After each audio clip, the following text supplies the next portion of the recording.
आज का जो हमारा लेक्चर है वो है मिनरल रिसोर्सेज।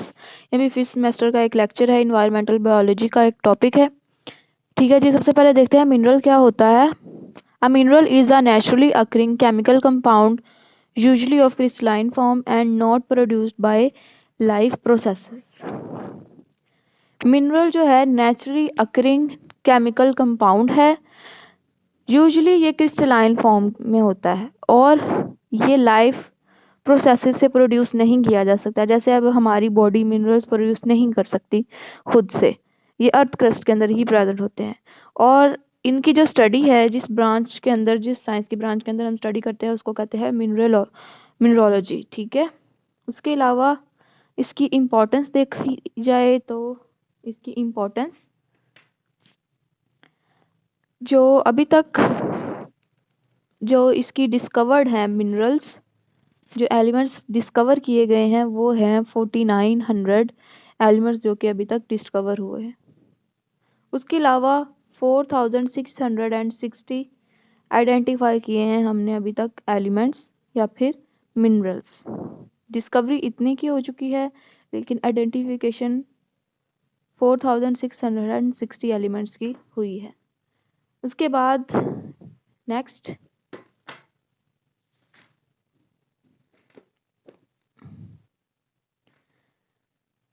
नेक्स्ट हम देखते हैं टाइप्स ऑफ मिनरल रिसोर्सेस कि इसकी टाइप्स क्या क्या हैं। टाइप्स की बात करें तो सबसे पहले जो इसकी टाइप है वो है मेटेलिक मिनरल्स और दूसरी इसकी टाइप है नॉन मेटेलिक मिनरल्स। अब मेटेलिक मिनरल्स के अंदर मेटल्स होते हैं रॉ फॉर्म के अंदर और ये हार्ड होते हैं, वैल्यूएबल होते हैं, शाइनी होते हैं और गुड कंडक्टर्स होते हैं। वैल्यूएबल का मतलब ये है कि मार्केट के अंदर इनकी हाई वैल्यू होती है, इसलिए हम इनको वैल्यूएबल रिसोर्सेज कहते हैं। उसके अलावा अब इसकी एग्जांपल्स देखें तो इसकी एग्जांपल्स के अंदर आ जाती है हमारे पास, इसकी एग्जांपल्स के अंदर देखें तो हमारे पास आ जाता है गोल्ड, सिल्वर, कॉपर। ये इसकी एग्जांपल्स में है।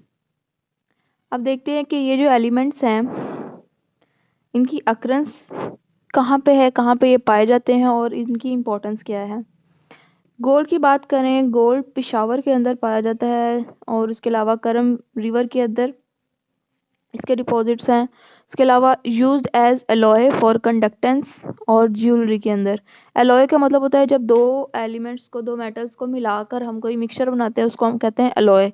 और कंडक्टेंस के लिए यूज़ करते हैं उस इलेक्ट्रिसिटी पास करवाने के लिए। ज्वेलरी के अंदर जो हमारे जेवरात बनाए जाते हैं गोल्ड से, वो भी गोल्ड से बनाए जाते हैं। उसके अलावा सिल्वर की बात करते हैं,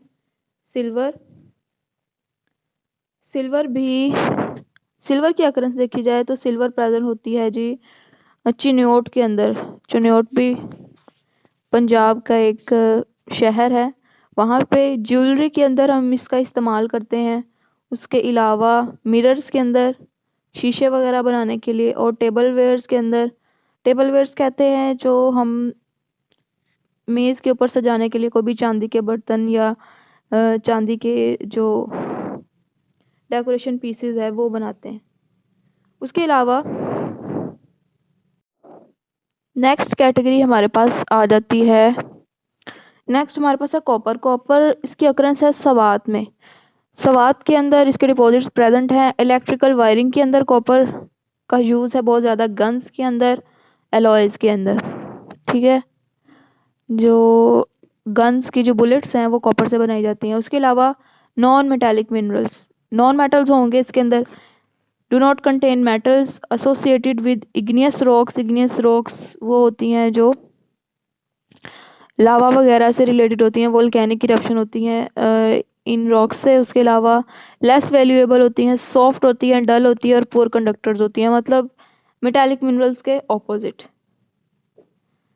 इनके अंदर एग्जांपल्स देखें, हमारे पास आ जाता है लाइमस्टोन, आ जाता है मार्बल, कैल्शियम कार्बोनेट, इसके अलावा जिप्सम, ये सारी चीज़ें। सबसे पहले लाइमस्टोन की अक्रेंस देखें पोठोहार प्लेट्यू में, पंजाब के अंदर सतह मुर्तफा पोठोहार के अंदर इसकी अक्रेंस है। उसके अलावा इंपॉर्टेंस देखी जाए तो raw material for cement industry के अंदर लाइमस्टोन चूना जो है वो यूज़ होता है। मार्बल चागी माउंटेन बेल्ट के अंदर इसकी अक्रेंस है। वाइट और ब्लैक कलर के स्टोन्स होते हैं जो कि दीवारों को सजाने के लिए, फ्लोर्स को और मॉन्यूमेंट्स जो बनाते हैं, ठीक है, उनके लिए। मॉन्यूमेंट्स आपको पता है रोड साइड के ऊपर या किसी पार्क के अंदर कोई मॉन्यूमेंट बनाना हो, कोई मुजस्मे की तरह चीज़ हो, उनको हम मॉन्यूमेंट्स कहते हैं। कोई भी यादगार किसी चीज़ की, वो सारे भी मार्बल से ही बनते हैं। उसके अलावा कैल्शियम कार्बोनेट, इसके जो अक्रेंस है वो कराची के अंदर है। मैन्युफैक्चरिंग के लिए यूज़ होता है सीमेंट इंडस्ट्री के अंदर, शुगर में, और जब इसको जलाया जाता है तो वाइट वॉश स्टोन बनता है। जो हम सफ़ेदी वगैरह करते हैं घरों के अंदर, वो भी कैल्शियम कार्बोनेट के स्टोन को बर्न करके उससे बनाया जाता है। उसके बाद नेक्स्ट देखिए mineral fuels. Fossil fuels containing high percentage of carbon includes coal, petroleum and natural gas. वो फॉसिल फ्यूल्स जिनके अंदर कार्बन की परसेंटेज ज़्यादा हो, जिसके अंदर कोल, पेट्रोलियम और नेचुरल गैस प्रेजेंट हो, उनको हम कहते हैं ये मिनरल फ्यूल्स हैं। अब इनके अंदर देखा जाए, कोल एक एग्जांपल के तौर पर देखते हैं। इसकी अकरेंस है थरपारकर सिंध का इलाका है। और इम्पोर्टेंस देखी जाए, कोल को हम एज अ फ्यूल यूज़ करते हैं पावर स्टेशंस के अंदर, उसके अलावा सीमेंट वर्क्स में। और इसके अलावा जो और एग्जांपल हैं, पेट्रोलियम है जो कि जंडियाल वेल के अंदर, इस्लामाबाद के अंदर उसके अकरेंस है, यूज़ होता है एज गैसोलीन, जेट फ्यूल और डीजल फ्यूल। उसके बाद नेचुरल गैस, उसके डिपॉजिट्स होते हैं सुई बलूचिस्तान के अंदर। उसके अलावा हीटिंग, कुकिंग, इलेक्ट्रिसिटी जनरेशन के लिए यूज़ होती है नेचुरल गैस। ये थी कुछ एग्जांपल्स मिनरल फ्यूल्स की। नेक्स्ट हम देखते हैं कंजर्वेशन ऑफ मिनरल रिसोर्सेज, कि इसकी किस तरह से हम कंजर्वेशन कर सकते हैं। कंजर्वेशन की बात करें तो सबसे पहले हमें जो मिनरल्स की एफिशिएंसी है उसको इम्प्रूव करना चाहिए, इम्प्रूव एफिशिएंसी। उसके अलावा सब्स्टिट्यूट को यूज़ करना चाहिए। उसके अलावा कोई और चीज़ उसकी रिप्लेसमेंट में यूज़ कर सकते हैं। सस्टेनेबिलिटी, जो मिनरल हम यूज़ कर रहे हैं उसकी सस्टेनेबिलिटी को इंक्रीज़ किया जाए। और इसके अलावा 3R जो प्रोसेस है वो रिड्यूस, कम से कम इस्तेमाल करें, रीयूज़ करें दोबारा, और रिसाइकल करें। ठीक है जी, ये थे इसकी कंजर्वेशन के कुछ मेथड्स। उसके अलावा ओवर यूज़ को अवॉइड, एक्सप्लॉयटेशन, ओवर यूज़ को हम बैन करें, उसको ख़त्म कर दें। उसके कोल जैसे हमारे पास एक मिनरल फ्यूल है, उसके जगह हम बायोगैस का यूज़ करें एज अ फ्यूल। उसके कुकिंग पर्पजेज़ के लिए यूज़ कर रहे हैं, as a source of energy use करें। ठीक है जी। और क्योंकि ये जो मेटल्स हैं वो जल्दी ख़राब नहीं होती, तो हमें चाहिए कि ड्यूरेबल अलॉयज़ को यूज़ करें। ड्यूरेबल जो ज़्यादा पायेदार होते हैं, जैसे कि स्टील के अलॉयज़ हो गया, वो स्टील भी लोहे को और स्टील को मिक्स करके बनाया जाता है। और नेचुरल सोर्स के का रीयूज़ जो है वो दोबारा किया जाए, जैसे एंटीक स्टोर करते हैं या फिर हम यार्ड सेल करते हैं, ये सारे काम ये इसकी रिसाइकलिंग के अंदर आते हैं। उसके अलावा रिसाइकलिंग जो है वो ईजीएस्ट है प्योर मेटल्स की, जैसे कि कॉपर के पाइप्स को संभाल के रखें, एलुमिनियम को संभाल के रखें, उसकी कैंस को संभाल के रखें, कॉइन्स को है उसको दोबारा रिसाइकल करें। ये सारे जो है फाइनेंशियली हमारे लिए एक सपोर्ट का काम करती है।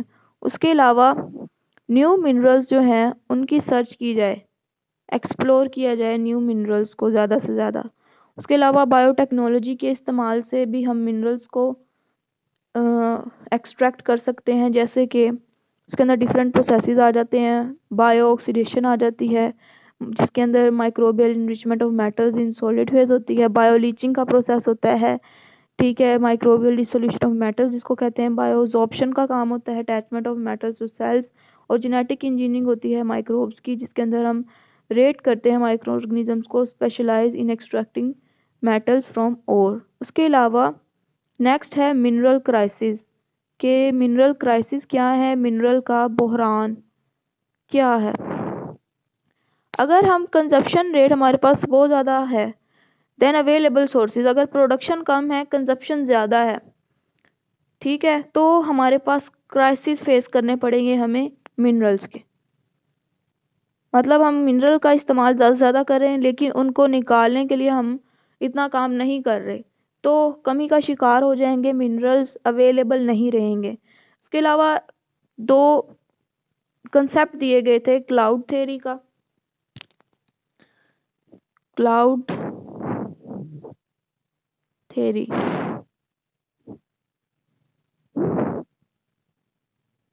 इसका जो फर्स्ट कंसेप्ट है वो ये कहता है कि जो राइजिंग वैल्यू है पीडी की और पीसी की कंजप्शन की, उसके ऊपर बात की जाती है इसके अंदर। उसके अलावा इसमें ये भी कहा गया है कि अगर सोर्सेज को कांस्टेंट रखा जाए तो हमारी जो रेट ऑफ डिप्लीशन है वो कम हो जाएगा, सोर्सेज को अगर कांस्टेंट रखा जाए। उसके अलावा अगर एक्सप्लॉयटेशन ऑफ रिसोर्सेज देखा जाए 10% पर रखी जाए तो ग्रोथ रेट जो है वो हमारा पास 1% होगा। इसके अलावा दूसरा कंसेप्ट जो है वो ये कहता है कि डिप्लीशन कर्व की बात की जाती है कि इस तरह से डिप्लीशन कर्व की बात की गई है इसमें कि ये डिप्लीशन क्यों आती है, ये कंजर्वेशन की वजह से आती है। अगर हम एफिशिएंट साइकिलिंग करें तो पर कैपिटा तो डिप्लीशन ऑफ सोर्सेज कम से कम होगी और हमारे पास जो मिनरल्स हैं वो इतनी जल्दी डिप्लीट नहीं होंगे। उसके बाद नेक्स्ट आते हैं sustainable solutions to the mineral crisis. Solution to mineral crisis के सॉल्यूशंस क्या है मिनरल क्राइसिस के। सबसे पहले मिनरल्स को कंजर्व किया जाए, उनको डिप्लीट होने से बचाया जाए। दूसरा, इन्वायरमेंटल इम्पैक्ट को कम किया जाए of mineral mining and processing. Mining क्या होती है, कान कुनिंग का काम जिसके ज़रिए हम मिनरल्स को एक्सट्रैक्ट करते हैं और प्रोसेसिंग करते हैं। इन्वायरमेंटल फैक्टर्स की वजह से माइनिंग के ऊपर बहुत ज़्यादा असर पड़ता है और इसकी प्रोसेसिंग को भी, उसको भी कम से कम किया जाए। ये थे जी sustainable solutions to the mineral crisis. Video को ज़्यादा से ज़्यादा लाइक करें, सब्सक्राइब करें, शेयर करें और कंप्लीट वीडियो देखा करें और बेल आइकन को प्रेस करें।